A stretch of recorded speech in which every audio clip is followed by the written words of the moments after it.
லேசான காரியம், நமக்கது லேசான காரியம்,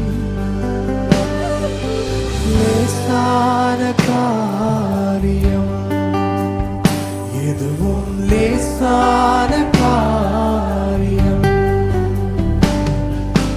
பலனுள்ளவன் பலனற்றவன், பலமுள்ளவன் பலனில்லாதவன், யாராயிருந்தாலும் உதவிகள் செய்வது லேசான காரியம். நம் இயேசுவுக்கு லேசான காரியம்.